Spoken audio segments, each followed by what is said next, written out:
अनाज इकट्ठा करने के बाद बबलू चिड़े ने और मटकी चिड़िया ने मिलकर अपना घर भी पक्का कर लिया।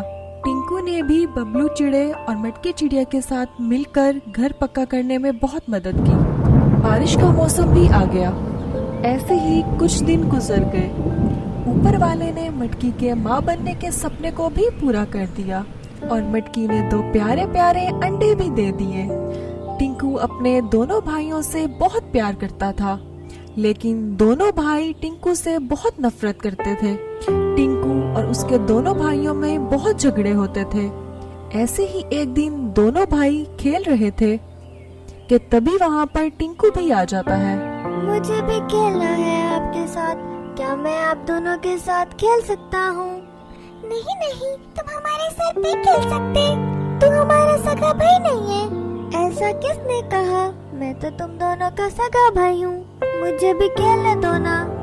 नहीं, माँ ने तुम्हें जंगल के टीले से उठाया था। अगर तुम्हें ये बात झूठ लगती है तो खुद जाके माँ से पूछ लो। हमने तो वैसे भी ये सब कुछ खुद अपने कानों से सुना है। एक दिन माँ और पापा ये बात कर रहे थे। जैसे ही टिंकू को ये बात पता चली, वो टूट जाता है। वो अफसुर्दा होकर रोते रोते अपनी माँ के पास चला जाता है। क्या हुआ टिंकू, तुम रो क्यों रहे हो? देखो ना माँ, मुझे मेरे भाई अपने साथ खेलने नहीं दे रहे। वो लोग कह रहे थे कि मैं उनका सगा भाई नहीं हूँ। आपने मुझे जंगल के टीले से उठाया है। माँ, क्या ये बात सच है? बोलो ना माँ, क्या ये बात सच है?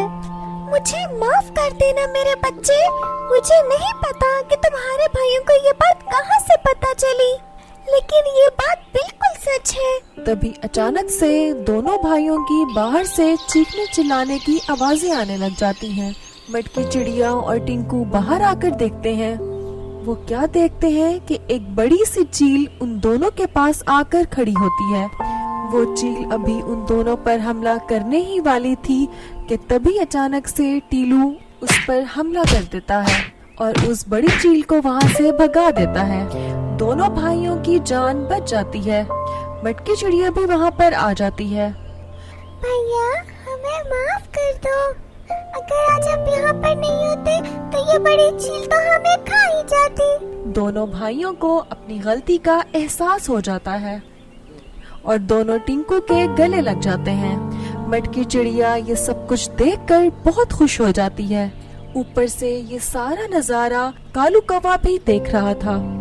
वो जाकर ये सारा किस्सा तोता राजा को बता देता है। राजा जी, हमने मटकी चिड़िया को जंगल से निकाल के बहुत बड़ी गलती कर दी। आज मैं मटकी चिड़िया के घोंसले के ऊपर से गुजर रहा था।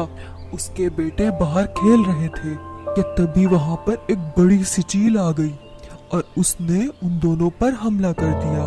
तभी मटकी चिड़िया के घोंसले से चील का बच्चा बाहर आ गया और उसने उस बड़ी चील के साथ डट के मुकाबला किया और उस बड़ी सी चील को वहाँ से मार भगाया।